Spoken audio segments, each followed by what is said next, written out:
First, just man, congratulations to Coach Pearl. Um, his record speaks for itself. The Final Fours and the SEC titles, and his draft picks and NCAA tournaments, but truthfully, all of that is great. But he's truly one of the best men that I've ever met. He's endeared himself to me as a friend and has been there every step of the way for me. I've don't know that I've ever met anyone that makes everybody in the room feel honored like he does. And heck, I know I'll still get to laugh with him and see him at the lake and be around him, but certainly will miss being in the foxhole together somewhat. But the good thing is, congratulations to his son, Stephen, on this great opportunity to step in and start his career as a head coach and at a wonderful place like Auburn, who he's put in years of investment in getting this program where it is. So happy for Stephen. He's also a good friend, and look forward to developing even a deeper relationship with him like I have his father, Bruce. But to Brandy and Bruce, congratulations, and I have no idea what's next for him, so who knows, but I know they'll have fun and hopefully enjoy some time together. So congratulations there. Disappointing loss. The plays were there for us to have a chance to beat a quality opponent on the road in this league, and we've got to learn how to win those games. And it starts with us as coaches. And there were a lot of good things on that film. The one thing that I point out first is the passion and the resilience that I thought our kids played with, and in a difficult environment and getting some difficult breaks, and they continue to fight the entire 60 minutes and had a chance to win the football game. And again, there's a lot of things we certainly can improve upon, but dang, it was fun to watch them compete. We're really closer, and we'll get tested again, certainly with an excellent top 10 team on the road again at A&M. But disappointing and stings, but we got to put it behind us and move on to A&M for sure.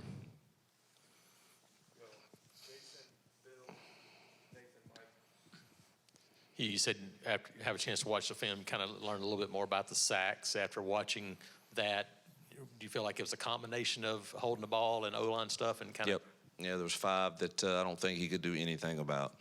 And there's 5 that I think he's got to trust that our receivers and one-on-ones will protect him and make a play. So I thought it was dead down the middle, 50-50. He and I met yesterday, watched everything, and tough environment, tough defense, but we got to trust our guys, and good things happened when he did that, and we just got to continue to work to improve that. But it was don't think he could do a whole lot about 5 of them, but there was 50% that I think the ball's got to come out. Sort of continuing on the pressure. When you're getting that kind of pressure, talk about the adjustments that you can make. I mean, can you go to either a quicker passing game or rolling him out, moving him in? Yeah, that's a tough team to roll out against because of the way they play their edges. That's nice, if you can do that, but dangerous when you half the field against them and the way they get up the field, and we're really quick off the edges. Our chip game was pretty good to us, and unfortunately, when we weren't in it, 2-minute drill, they did that to us last year, and it's very difficult. But the times we were able to get in our chip stuff, we had time, and I thought we had some really good plan to check to some of their all-up pressure, and we hurt them with it a few times, and they made some adjustments to that too. But a lot of it came from just internal twist and things, and their kids played extremely hard. You got to give them credit. They did. I mean, there's one that I thought Damari had a great cut on a guy, and he gets up and still makes the play. I mean, you got to, but the ball probably should have been out. But that's a really good defense, and yeah, there's. I don't think rolling out was an option against them, but you know, we've got to strain and get better and get the ball out those times that we did have some shots and some one-on-ones. Hugh, last season, almost every SEC game, you guys had a penalty on kick returns. Now it's obviously an issue so far early this season. What's your assessment of that? Well, you know, Monday is about the truth, and without being, you know, I'm a positive guy, and we're going to get better, but it's hard to not say that our special teams play in that game is probably the difference in the scoreboard, even with everything else that happened. And I love them all, and we're going to play the next play, but starting 3 possessions inside the 10-yard line against them and giving them the ball on the 20-yard line and, you know, catching a punt that's going into the end zone and got an onside kick that I think is going to go 10 yards that they're just watching, and I think we're going to get, and we recovered at 9.5. I mean, missing a field goal. It's just it was not a good outing for us at all, and I promise you that has been addressed heavily, and it has to improve. And we have a dangerous return guy, but if we can't coach and execute properly to give us the ball at least at the 20 to 25-yard line, then we need to fair catch everything. Our offense is good enough, but it's no fun starting inside the 10 against teams like that. We overcame it a little bit, but there is no sugarcoating the special teams play of that game.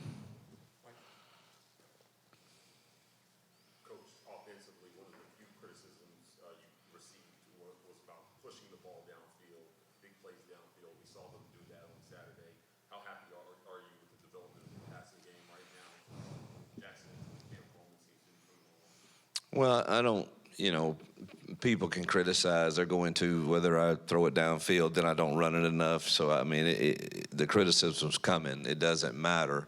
I always knew we could.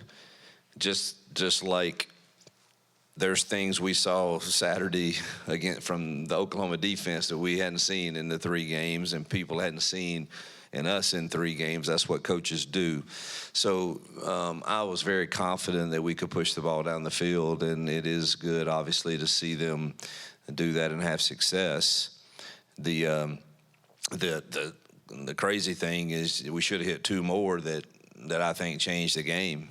I mean, you got to make those plays, and in one of them, Cam changed gears, and if he never stops, I think he runs right through it for a 75-yard touchdown, and then obviously the one where he's 7 yards behind the defender and for a touchdown, and we don't hit him. Those games swing on, and that's as poorly as we played on special teams, and yet we still had a chance to win the game, among other things that happened. So there's a lot of positives there, but boy, we got to make more of those. But it was good to see us push it down the field. Did you set a record for how many plays you sent back to Birmingham after that game? Because I'm sure it was more than average. Like how many? Can you estimate for me? There were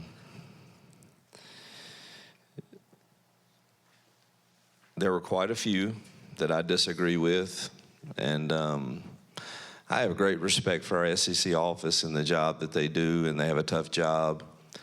It's a fine line. You want so badly to defend your team, your players, your university. It's a difficult position, and so I try to have respect for all sides, and it's certainly hard to just accept. my grandfather always told me life's not fair. Get used to it and move on. So that's been my approach this morning with our team. Is we're going to move on to A&M. As disappointing as I mean, I think everybody has their own opinion of the different calls made or not made in any given game, and I know everybody shares an opinion on those in this game, and I share mine. And I've voiced those to the people that it matters to, but ultimately we can't do anything about it. So we got to turn the page and move on to A&M. You mentioned this a little bit, but the receivers not finishing routes, did that contribute any, you think, to the sacks, or was that just something completely different? No, the ones that maybe one of the five.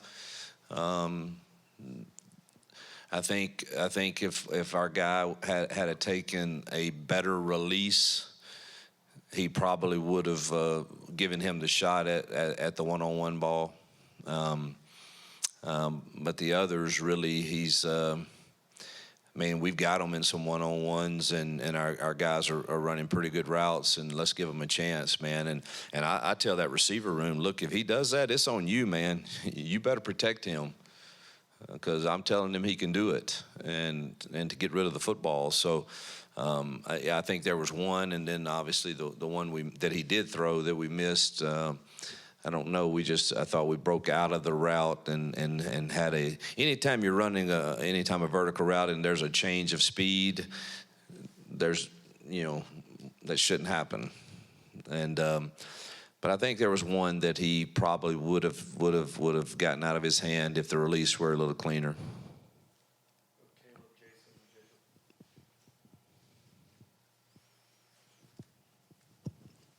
Do you expect Damaris back and Jay back this week? And are there any other guys that, could be on that injury report Wednesday? Yeah, we were pretty fortunate. Jeremiah Cobb's got a hip pointer, but I think he'll be fine. I think Amaris will be much better. Jay Crawford is the one that's kind of, we'll see. We had, Mondays is a total walkthrough, so I don't really, it's hard to judge anything about how he really feels today. Connor Liu obviously left the game. He'll try to go. He's not one to miss much. It's a sprained MCL, so I think he'll go. I think that's it. So we were pretty fortunate because it's a really physical game. Connor comes out and you send in a 17-year-old out there, and like he held his own pretty well. I mean, how important was it to see him step up in that role? And are there any looks that you're looking at on the offensive line with some of the issues they had last week? No, I believe in those guys. They had some tough looks. They threw a lot at us. A lot. And I thought Kale came in and did solid. In an environment like that, it was a difficult environment, hard to hear, and we unfortunately weren't disciplined enough. That we had too many penalties. Again, that's second. We did have some of those at Baylor also. We've got to get that cleaned up. We are looking at different options for that. But I thought Kale held his own and did okay. Got us in the calls most of the time. A little late on the snap one time that caused us a false start. Just having a hard time hearing and making his calls. But that's kind of to be expected in his first outing. But he's going to be a really good player. Hugh, Jackson had 49 dropbacks. I know Oklahoma was making it hard to run, but is that a number that y'all are comfortable with them dropping back that many times? If you take away the sacks, we average, 4.35 yards a rush. That's a pretty good average in this league.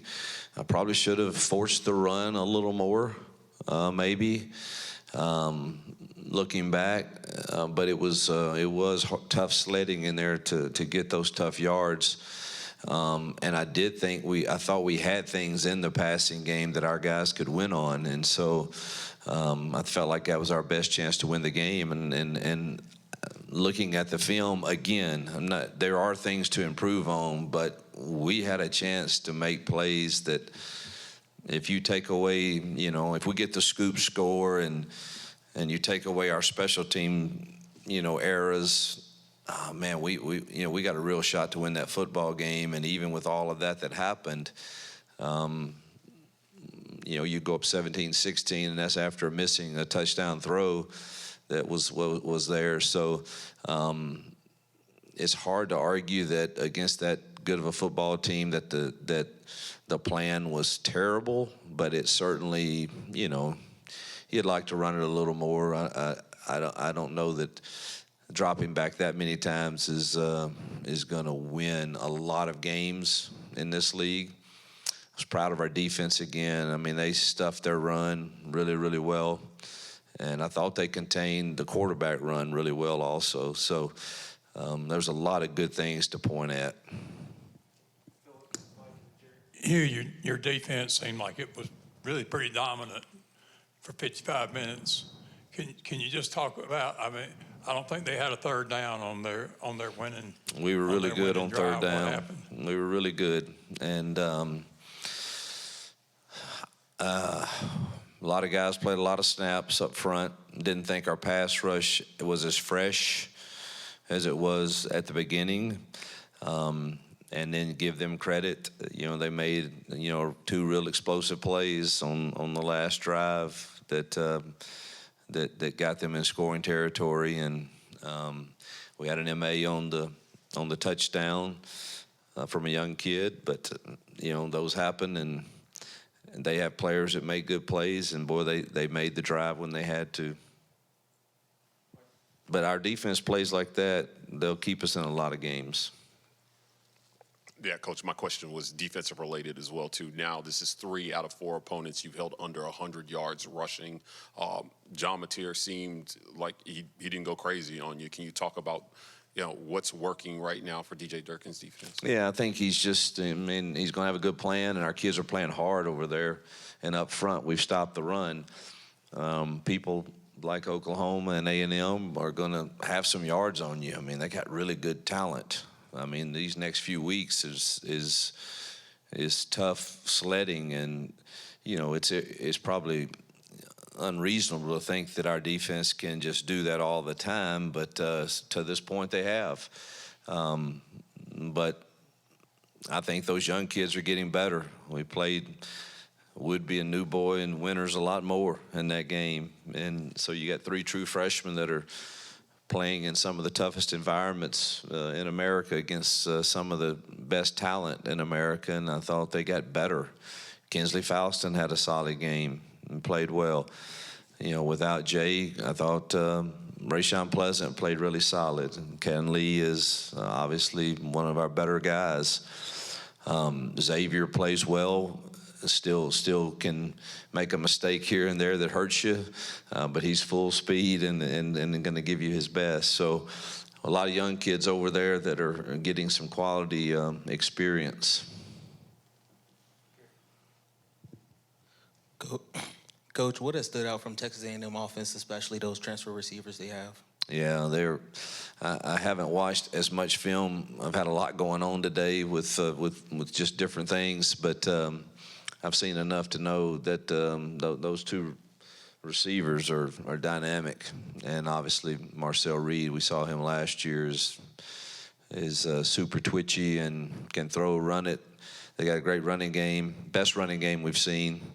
This will test what Mike just asked about with our run defense for sure, and as soon as you commit too many people to it, they've got people that can really make you pay. It's an excellent football team, one that will be in the playoff discussion, I'm sure.